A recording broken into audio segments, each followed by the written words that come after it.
हज़रत उमर फारूक रजी अल्लाह तआला अन्हो दी खिलाफत का जमाना सी कि माले गनीमत दे विच यमन दियां चादरां आईयां। हज़रत उमर फारूक ने वो चादरां हर बंदे नूं एक एक चादर तकसीम की, जिन्हें सहाबा दे विच तकसीम होईयां वो एक एक चादर तकसीम कर दी ते एक चादर आप रख ली जिहड़ी उन्हां दे हिस्से च आई।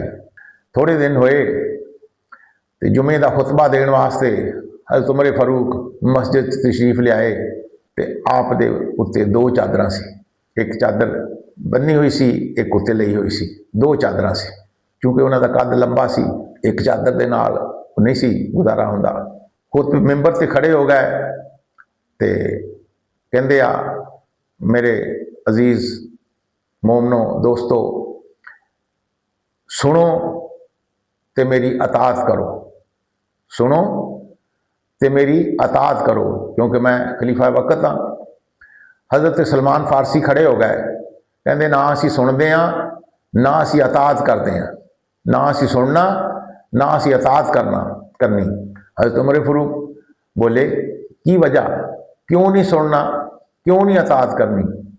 हज़रत सलमान फारसी अर्ज करते हैं कि सारी दुनिया नूं एक एक चादर मिली है, तेरे कोल दो चादरां कित्थों आ गई, तू इस टाइम अमानत भी खयानत की है, दुनिया नूं एक एक चादर दी और आप दो चादरां लईयां। हज़रत उमर फारूक बोले, कहंदे तू बड़ी जल्दी कर ली है। आपने फिर अपने बेटे अब्दुल्ला नूं बुलाया, अब्दुल्ला दस जिहड़ी मेरे कोल चादर आ एक इहदी आ। हज़रत अब्दुल्ला ने दसिया कि यह चादर मेरी आ और मेरे बाप ने मेरे को मुस्तार लई आ।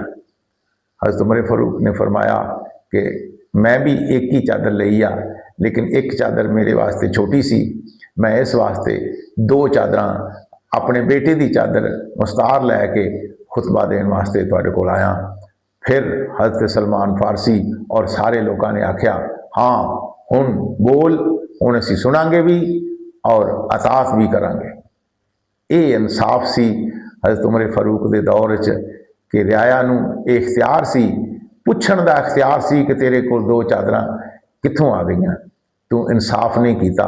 और वो इंसाफ फिर दसदे सी कि असीं इंसाफ किया कि नहीं किया। वीडियो अच्छी लगे लाइक करो, फॉलो करो और चैनल को सब्सक्राइब करो।